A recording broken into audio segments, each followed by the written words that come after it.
1969년 겨울 도시는 성장했지만 시골은 말이 없었다. 서울에는 아파트가 올라가고 공장엔 불이 밝혀졌지만 농촌은 여전히 지프로 지붕을 이었고 젊은이들은 하나 둘 떠났다. 도시는 잘 돌아가고 있네. 공업단지에서 외화도 벌고 수출도 증가하고 있어. 근데 농촌은 왜 이 모양인가? 소달구지가 아직도 길에 보인다니 말이 되는가? 예, 카카.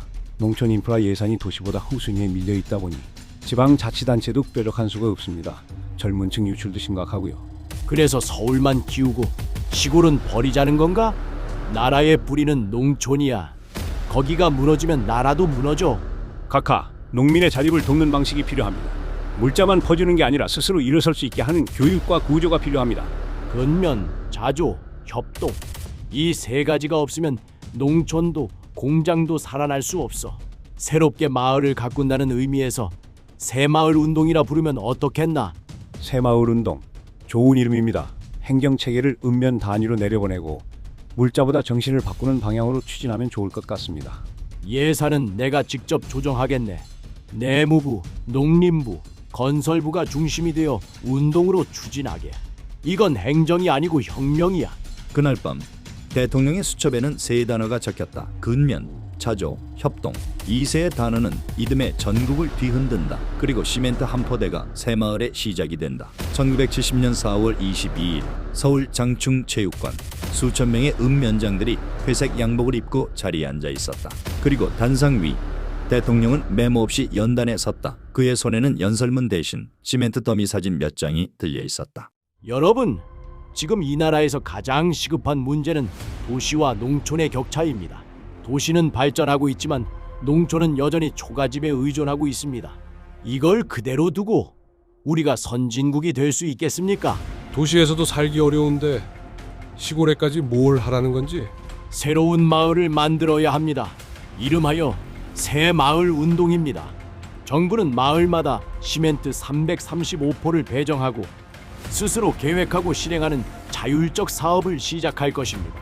정부가 모든 걸 해주는 시대는 끝났습니다.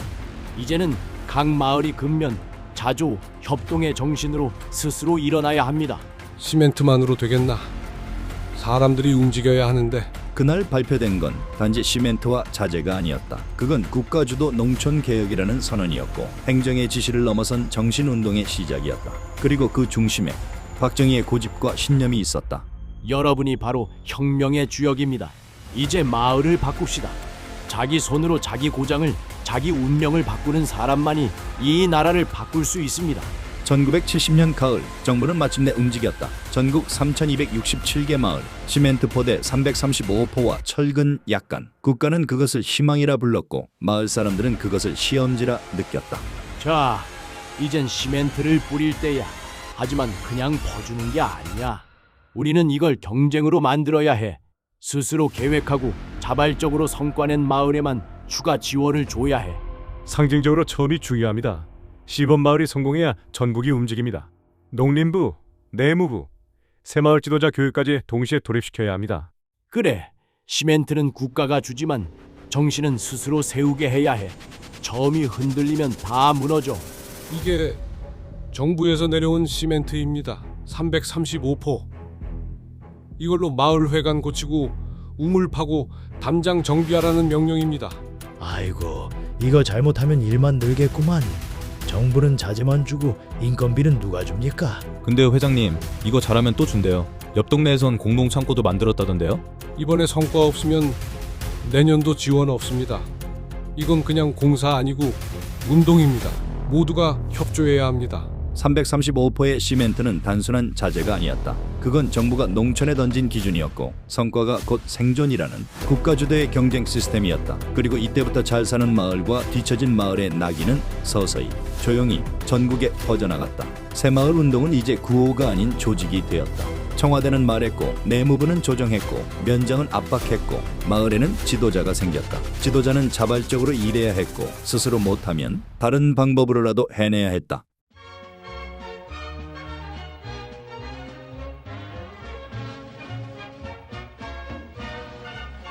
여기는 경상북도 상주. 이곳 상주에는 농민 소득 증대와 기술 교육을 위한 새마을 교육원이 세워졌습니다.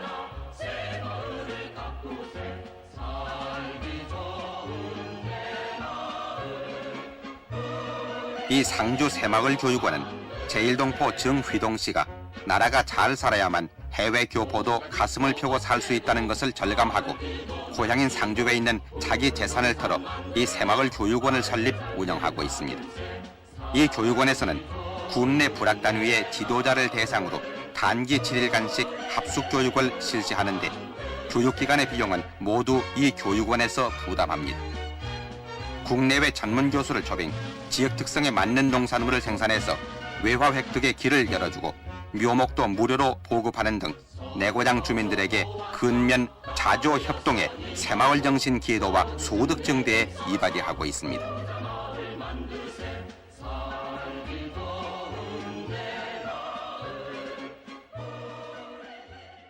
여러분은 단순한 주민이 아닙니다. 여러분은 이 나라를 바꾸는 혁명의 최전선에 있는 지도자입니다. 혁명은 총 없이도 가능하다더니 이젠 시멘트로 혁명하자는 건가? 근면, 자조, 협동, 이 세 가지가 없는 마을은 정부가 다시 보지 않습니다. 자, 이제부터 김성남 씨가 우리 마을 새마을 지도자입니다. 성남 씨, 각 가구별 자율봉사 계획표 다음 주까지 제출하십시오. 제가 농사도 해야 하고 일이 많아서. 지도자는 명예만 있는 자리가 아닙니다. 정부의 눈이 당신을 보고 있습니다. 지도자라는 말은 달콤했지만 그 안엔 보고, 회의, 경쟁, 할당량이 들어있었다. 도움이 아니라 감시, 자율이 아니라 성과 압박. 새마을 운동은 풀뿌리 조직화된 국가 권력이 되어가고 있었다. 마을마다 지도자를 세우고 책임을 지게 하시오. 새마을 운동은 탁상 공론이 아니라 생활이다. 지도자가 살아야 마을이 산다. 지도자가 흔들리면 나도 흔들리는 셈이야.